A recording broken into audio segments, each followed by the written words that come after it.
This next fellow is our new poet laureate of Beacon. And he has a wonderful ebullience about him, and it's in his work. And couldn't resist doing a publication with his. Peter, when you come up, make sure you show the cover of the book. Peter Ullian, gives me great pleasure.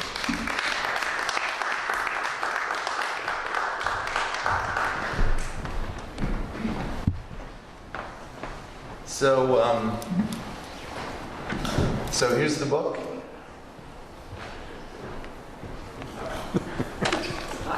Thank you. Is that good? All right. The fevered dream crimes of pulp fiction poets and other love stories. New and selected poems. So available now. So buy your copy. Get it hot off the press.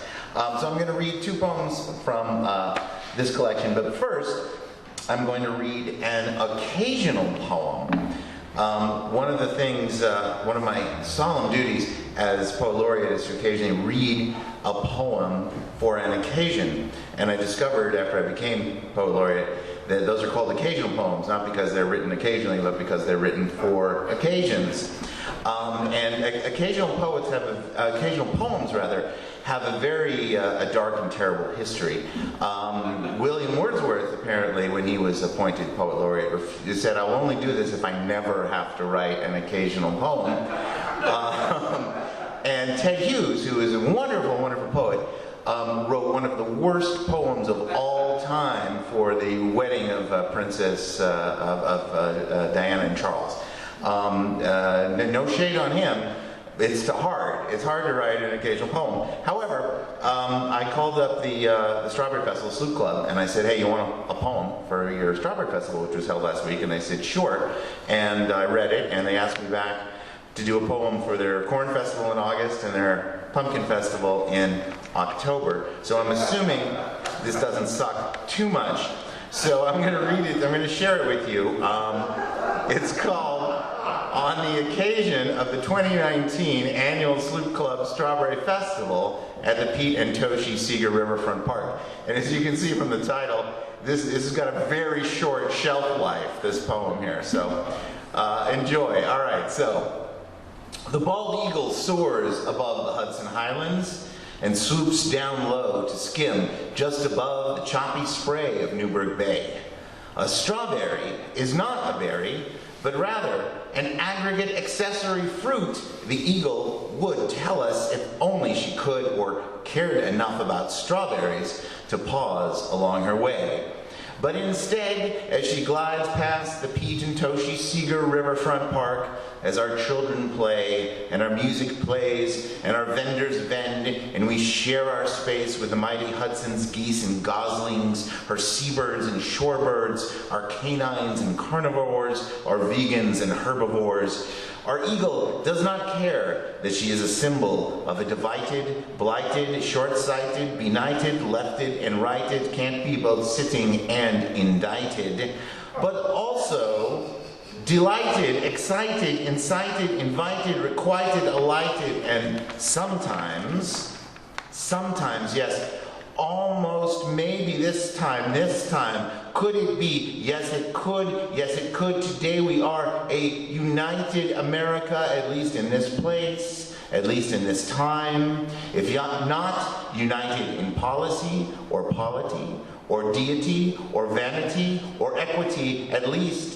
we can be united in charity and clarity and amity and comedy and poetry and strawberry too.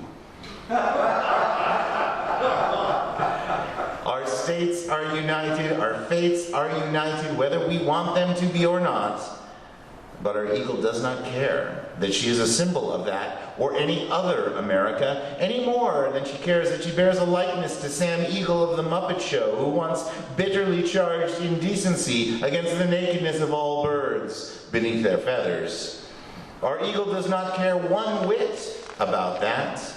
As she glides back to her nest, a fish in her talons, to feed her eaglets, even as we here today feed our souls with music and poetry and the pleasure of one another's company and the pleasure of one another's strawberries at this, the 2019 annual Sloop Club Strawberry Festival at the Pete and Toshi Seeger Riverfront Park. Let the festivities begin.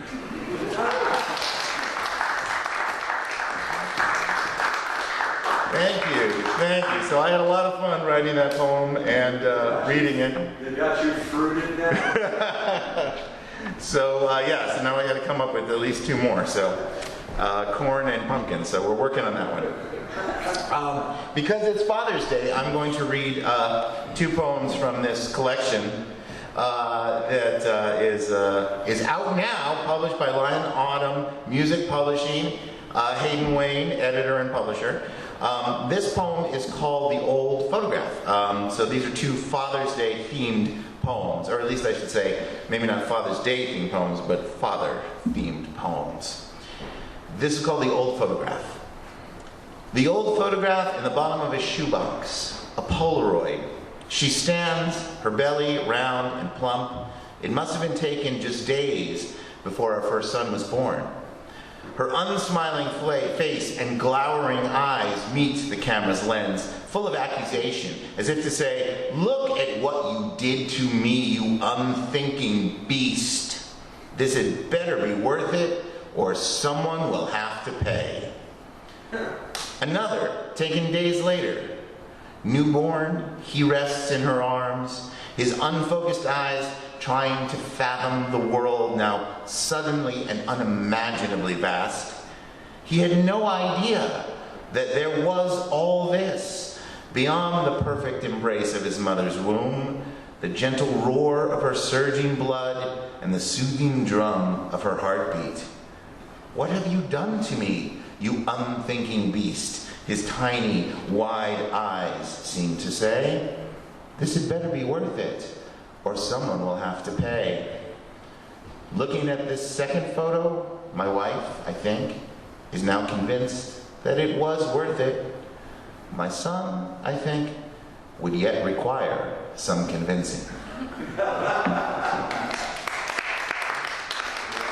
Thank you. And finally, I may have read this poem here before, I'm not sure. So if you've heard it before, my apologies. This is called How to Measure an Alligator. "We always measure alligators in units of Caleb," Alexander says. I consider this and I realize he is right. From that first alligator off the rest stop on the Tamiami Trail, alongside the canal, the world bathed in orange from the subtropical afternoon sun. He came swimming along beside the sawgrass and saw us standing at the railing, looking at his green reptilian alligator Mississippiisness. He turned towards us and waited at the bottom of the concrete embankment, staring up at us with his one eye, the other scarred over from some ancient battle with another beast, or perhaps an airboat, one of those flat-bottomed speedsters powered by a giant fan. Or perhaps our alligator's half-blinding encounter was with a man, the most fearsome beast of all. He waited there, expecting his afternoon snack, we think. He appeared to associate the appearance of people with the offering of food.